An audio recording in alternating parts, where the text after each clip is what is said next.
Olá, pessoal! Agora vamos dar continuidade à nossa disciplina Alimentação Saudável e Sustentável. E para começar, vamos refletir. Você consegue imaginar uma pessoa que nos dias de hoje, ao sentir fome, tivesse que colher alimentos ou caçar algum animal? Como vimos na aula anterior, os alimentos industrializados estão fazendo parte da nossa alimentação cada vez mais. Todo esse processo de alteração do tipo de alimentos consumidos pela população teve uma origem, e desde a invenção das máquinas, as pessoas começaram a abandonar os campos e a viver nas cidades. A vida moderna levou as pessoas a conviverem com processos de industrialização que nos trazem mais conforto e comodidade. Assim, nos damos conta que a Revolução Industrial transformou a sociedade agrária, na qual a principal força era o homem, na sociedade industrial, em que a máquina passou a substituir o trabalho manual. A indústria de alimentos surgiu no Brasil junto com esse processo de industrialização. A partir dos anos 60, houve um grande avanço tecnológico na indústria de alimentos, que vem sendo mantido até os dias de hoje. Basta sairmos de casa para encontrarmos uma grande variedade de alimentos nas feiras, supermercados, padarias, lanchonetes e outros locais. O que as indústrias utilizam para tornar esses alimentos mais duráveis e agradáveis? Os alimentos são equivalentes aos naturais? Existem leis que regulamentam a produção industrial desses alimentos? No Brasil, o órgão que fiscaliza a aplicação de regras na área de alimentos é a Agência Nacional de Vigilância Sanitária, a Anvisa. O objetivo da Anvisa é garantir, entre outras coisas, as ações de vigilância sanitária de alimentos, bebidas, águas envasadas, seus insumos, suas embalagens e aditivos alimentares. Os alimentos industrializados, em geral, possuem substâncias conhecidas como aditivos químicos, que apresentam funções como conservar por mais tempo, melhorar o sabor, alterar a cor ou acrescentar cheiro ou aroma, mudar a consistência dos alimentos, além de outras finalidades. Mas nem todas essas substâncias são encontradas na natureza, sendo resultados de estudos realizados em laboratório. E, em alguns casos, não se sabe ao certo quais as consequências do consumo no organismo humano ao longo do tempo. Mesmo existindo uma legislação que orienta sobre as regras relativas aos aditivos químicos, a fiscalização é feita de maneira muito lenta ou quase nunca, já que a quantidade de indústrias alimentícias é bem maior do que a atual capacidade de fiscalização da Anvisa. Assim, pode acontecer que, pela falta de vigilância, haja desobediência às leis dos aditivos químicos, colocando em risco a saúde dos consumidores, pois para algumas indústrias o que importa é vender e gerar dinheiro, e não contribuir com a saúde do consumidor. Falando nisso, vamos conhecer um pouco mais sobre os rótulos dos alimentos e como eles podem nos ajudar. No Brasil, as empresas fabricantes de alimentos e bebidas foram obrigadas por lei a colocar nos rótulos dos seus produtos várias informações para que o consumidor fique mais esclarecido sobre as características do produto que está comprando. O rótulo do alimento funciona como uma forma de comunicação entre os produtos e os consumidores. Todas as informações a respeito do alimento devem estar presentes em seu rótulo, tais como nome do produto, peso, ingredientes, características e data de validade. Mas nem sempre as informações presentes são de fácil entendimento e de visualização, infelizmente.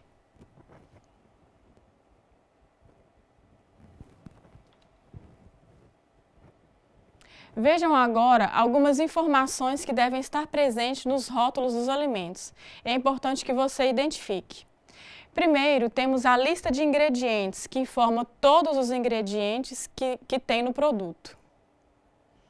Esses ingredientes são apresentados em ordem decrescente, isto é, o primeiro ingrediente é sempre aquele que está em maior quantidade no produto e o último em menor quantidade. Origem. permite que se saiba quem é o fabricante do produto e onde ele foi fabricado. Dessa forma, é possível entrar em contato com o fabricante, se caso necessário. Atualmente, a maioria das indústrias oferece o serviço de atendimento ao consumidor, o SAC, disponibilizando também no rótulo o telefone e e-mail para facilitar o contato com a empresa em caso de dúvidas, críticas, acidentes ou sugestões. Terceiro, prazo de validade. Os produtos devem apresentar pelo menos o dia e o mês quando o prazo de validade for menor que 3 meses, e o mês e o ano em caso de produtos que tenham prazo de validade superior a 3 meses. Conteúdo líquido. Indica a quantidade total de produto contido na embalagem. O valor deve ser expresso em mililitros, ml, litro, é só a letra L, grama, só a letra G, quilo, que é kg, ou por unidade. No rótulo também deve conter o lote, que é um número que faz parte do controle da produção. Caso haja algum problema, o produto pode ser reconhecido ou analisado pela identificação do lote a qual ele pertence. No rótulo também deve ter instruções sobre o preparo e uso do alimento.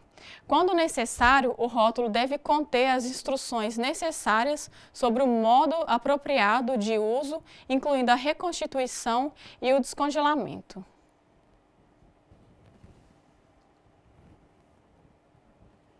E por último, as informações nutricionais, né? Todos os alimentos e bebidas produzidos, comercializados e embalados na ausência do cliente e prontos para a oferta ao consumidor devem ter as informações nutricionais presentes no rótulo. Agora vamos ver o modelo de rotulagem nutricional proposto pela Anvisa. Obrigatoriamente, a informação nutricional deve estar por porção, fatia, copo ou unidade, e essa porção é a quantidade média do alimento que deve ser usualmente consumida por pessoas sadias. Logo à direita, vemos o percentual de valores diários, que é um número em percentual que indica quanto o produto apresenta de energia em relação a uma dieta de 2.000 calorias. Cada nutriente apresenta um valor diferente, como podemos observar no exemplo. Partindo de uma dieta com 2.000 calorias, os valores diários podem ser maiores ou menores, dependendo do nutriente e das suas necessidades no organismo. Temos também os alimentos para fins especiais, ou seja, aqueles que são formulados para atender às necessidades específicas de acordo com alguma restrição ou doença. Em relação aos alimentos diet e light, a gente sempre se acostumou a associar que alimentos diet são somente aqueles que são livres de açúcar, né? Quando, na verdade, eles podem ser livres de qualquer outro nutriente. Podem ser livres de carboidratos, açúcares, sal, lactose ou gordura. Na verdade, o nome diet quer dizer livre de algum nutriente. E light já são aqueles que possuem redução de 25% de um determinado nutriente.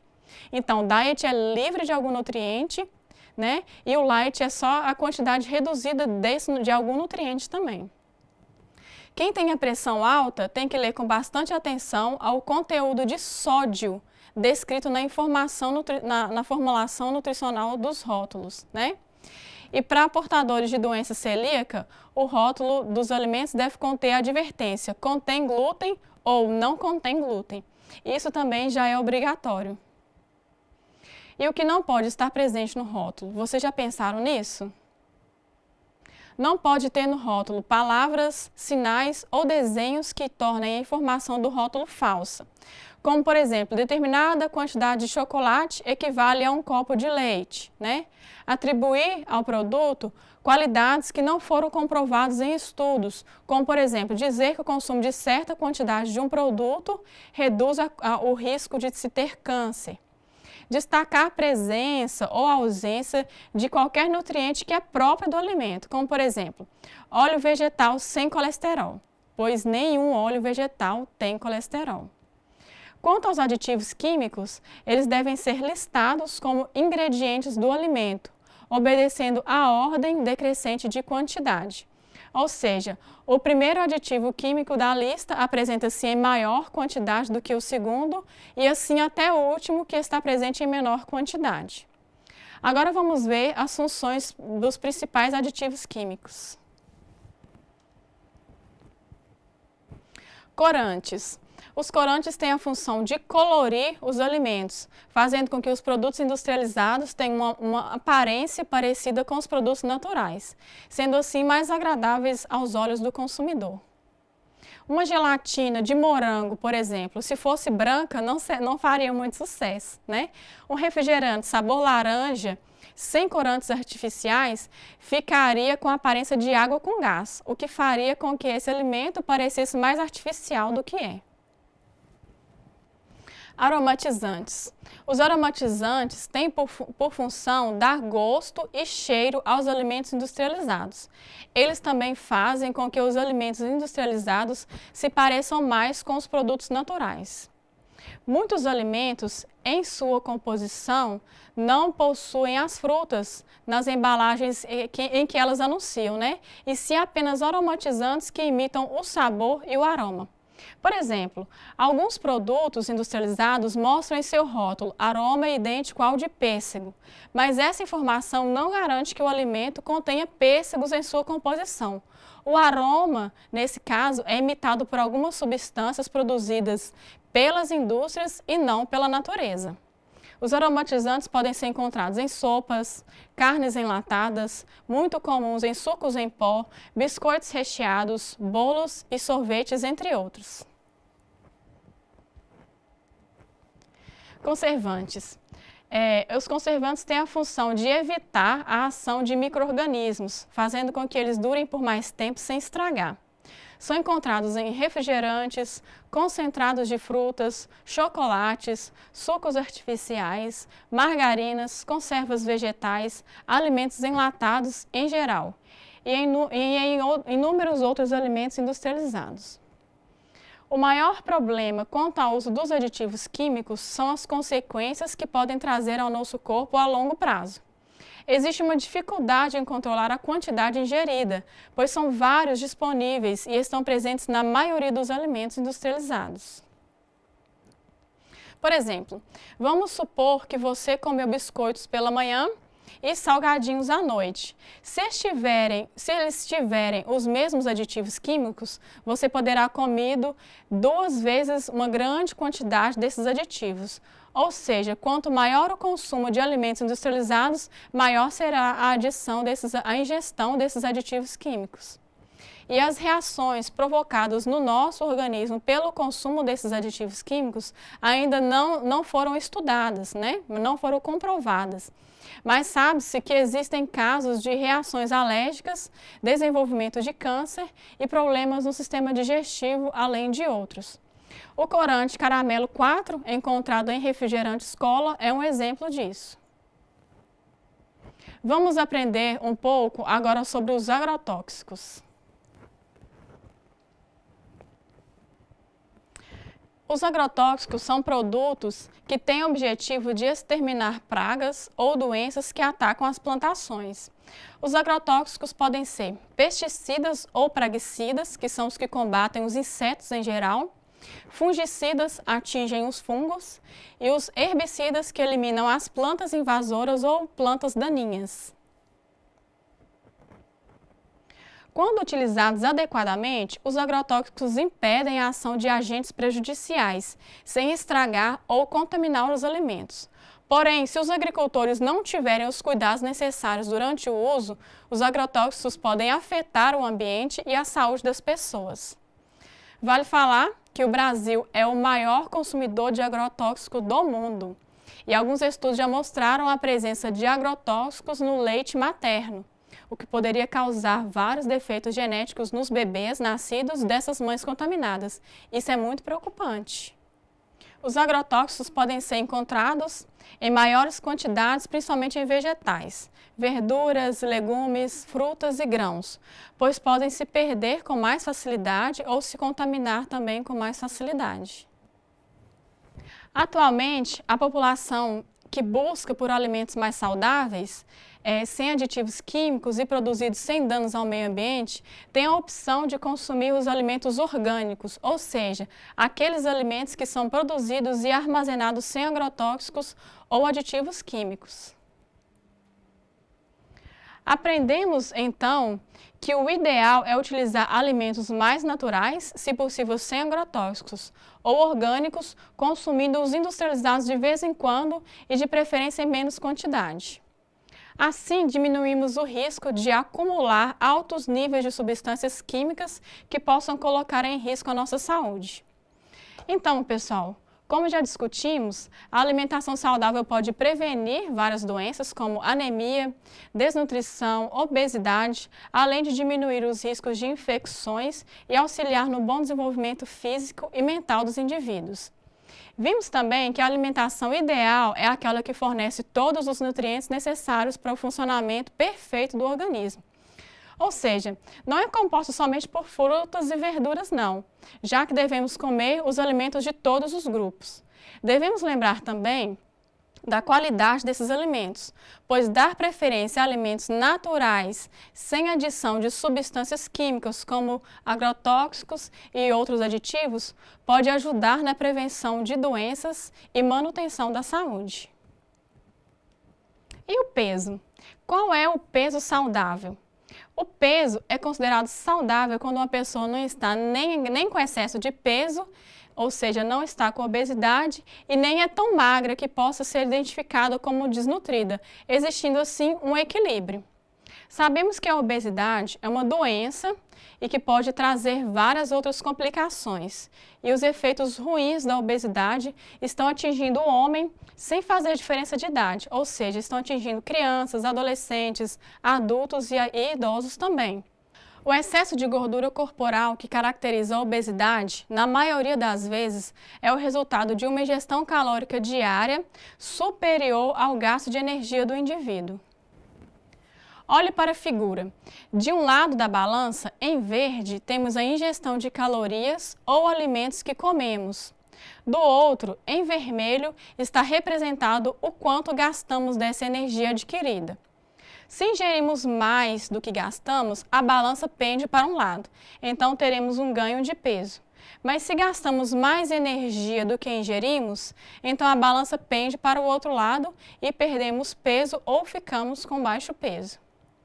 A combinação de hábitos alimentares saudáveis com a prática de atividade física é fundamental para a manutenção do peso saudável, para a redução do risco de doenças associadas ao excesso de peso e para a melhoria da qualidade de vida. Agora, vamos falar um pouco sobre o crescimento e desenvolvimento humano. De um modo geral, podemos dizer que o crescimento humano é um processo dinâmico e contínuo que ocorre desde o início da vida até o final. Crescer consome energia. A criança até 5 anos requer cuidados específicos com sua alimentação. A alimentação da criança deve ter qualidade, quantidade, frequência e consistência adequada para cada idade. A alimentação, ela atua diferentemente no crescimento e no desenvolvimento. A nutrição inadequada é um obstáculo à boa aprendizagem. A criança malnutrida não consegue interagir com as atividades escolares como faria se estivesse bem alimentada. A capacidade de aprender é, portanto, proporcional a uma boa alimentação, a uma boa nutrição. Esperamos que a criança, ao chegar na escola, esteja alerta, disposta a se desenvolver física e mentalmente. Muitas têm os olhos radiantes e cabelos brilhantes, associados com a pele, com a saúde e com a pele saudável. Mas, infelizmente, essa descrição não se aplica a todas as crianças. Algumas chegam entristecidas, desanimadas, com olhos e cabelos sem brilho e pele ressecada e áspera, características geralmente associadas à má alimentação. Essa fragilidade impede com que essas crianças participem completamente das atividades intelectuais e físicas, comprometendo assim o seu crescimento e desenvolvimento. Em relação à saúde das pessoas, as pesquisas indicam que alguns nutrientes e pigmentos presentes nos alimentos são capazes de diminuir o risco de se ter várias doenças graves, como cânceres, doenças do coração, cânceres e doenças do coração principalmente. Vamos observar na tabela. Nela temos alguns exemplos de alimentos que apresentam essas características, como por exemplo, cenoura, mamão e abóbora, que são alaranjados, né? Possuem, na maioria, a vitamina A, que são essenciais para a visão e estimulam o sistema de defesa do nosso organismo. O azeite de oliva possui ácidos graxos monoinsaturados, que representam o colesterol bom, e tem efeito protetor contra câncer de mama, próstata e doenças do coração. Peixes de água fria, como a sardinha, né? Tem ômega 3, que possui fator protetor contra doenças do coração. Tomates, goiaba vermelha e melancia possuem o licopeno na sua composição, que dá essa cor avermelhada a esses alimentos, e tem efeito protetor contra alguns tipos de cânceres, doenças do coração e outras doenças crônicas. Devemos entender que esses alimentos sozinhos não curam as doenças, mas quando consumidos em quantidades ideais e junto com comportamentos saudáveis, como a prática regular de atividade física, são capazes de reduzir o risco de contrair essas doenças. Os que foram citados na tabela são somente alguns exemplos. Como já vimos, a atividade física contribui muito para a melhoria na qualidade de vida. Manter uma vida fisicamente ativa é muito importante, pois sabe-se que pessoas fisicamente ativas têm mais qualidade de vida, melhor desempenho no trabalho, adoecem menos e as chances de envelhecer e com saúde aumentam. Esses benefícios também se aplicam às crianças e adolescentes. Educador alimentar.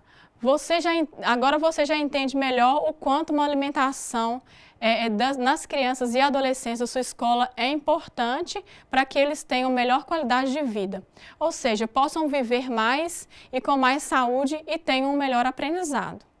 Então, tente inserir na sua escola um cardápio que tenha os grupos dos alimentos, em especial frutas e verduras. Agora vamos mudar um pouco de assunto e falar sobre segurança alimentar e nutricional. Mas o que é segurança alimentar e nutricional?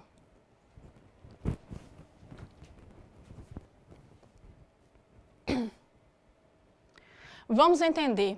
Todas as pessoas têm direito à alimentação saudável, acessível, ou seja, fácil de se achar, de qualidade, em quantidade suficiente e de modo permanente. Isso é o que chamamos de segurança alimentar e nutricional.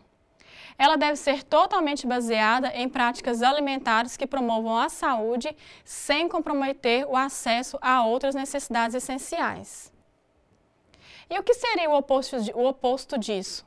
É o que chamamos de insegurança alimentar. Uma situação que indica quais os problemas, dificuldades que impedem as pessoas a se alimentarem de forma adequada e saudável. Essa situação pode ocorrer por diversos motivos, como, por exemplo, quando os preços dos alimentos estão acima do que o salário pode pagar. Pode também acontecer de os alimentos disponíveis estarem contaminados por agrotóxicos e são produzidos de maneira danosa ao meio ambiente, colocando em risco o futuro do solo, das florestas e das águas e, consequentemente, a vida e a saúde de todos. Pensando nos danos ao meio ambiente, hoje em dia se fala muito em agricultura sustentável, ou seja, é aquela que respeita o meio ambiente e é justa do ponto de vista social e consegue ser economicamente viável. Sendo assim, os processos de produção adotados nesse tipo de agricultura são acessíveis a pequenos e médios produtores, ou seja, aqueles que estão inseridos na agricultura familiar. Mas agricultura familiar, você sabe o que é isso? Então, a agricultura familiar é quando um grupo familiar de produtores agrícolas realiza todo o processo produtivo, desde a escolha da cultura, diversificação da cultura, tipo de plantio, até a venda da produção de alimentos. Essa forma de cooperativa proporciona melhores condições de vida no campo, melhora o convívio familiar, pois permite maior proximidade com os filhos, preserva o meio ambiente e a biodiversidade, além de resgatar formas tradicionais do cultivo. Sua importância é ainda maior, considerando-se que cria oportunidades de trabalho local, diversificando a atividade econômica e buscando promover o desenvolvimento de pequenos e médios municípios. Como a escola pode desfrutar dos benefícios que a agricultura familiar oferece? Os responsáveis pela compra dos gêneros alimentícios das escolas do município podem, juntamente com os membros da comunidade escolar, desenvolver ações que promovam o incentivo a esse tipo de agricultura. E assim adquirir alimentos com mais qualidade, contribuindo tanto para a saúde dos estudantes como para o desenvolvimento da região onde a escola se localiza. É bastante comum encontrarmos escolas que já possuem alternativas para a compra de alimentos mais baratos e com mais qualidade, ajudando assim a complementação da alimentação escolar e a elaboração de uma refeição mais nutritiva. Entre as alternativas, podemos citar a construção de hortas dentro do ambiente escolar. Além de melhorar a merenda escolar, é possível envolver os alunos em todos os processos de construção da horta, despertando neles o interesse pela preservação e cuidado com o meio ambiente. Pensando nisso, algumas ações muito interessantes foram realizadas em várias cidades pelo país. Ao final do caderno da disciplina, você pode encontrar esses exemplos de experiências de sucesso na gestão do PNAE. Vale a pena dar uma olhada. Aqui nós reforçamos os significados da alimentação e nutrição. Estabelecemos os conceitos, aplicações e conquistas da alimentação saudável, seu papel no controle da obesidade e desnutrição, os efeitos da industrialização, uso de aditivos e agrotóxicos e noções básicas sobre segurança alimentar e nutricional. Dessa forma, esperamos que você se sinta estimulado em seu trabalho como técnico, gestor e educador em alimentação escolar, contribuindo assim para a saúde de toda a comunidade escolar. Obrigada pela presença de cada um de vocês e fiquem com Deus.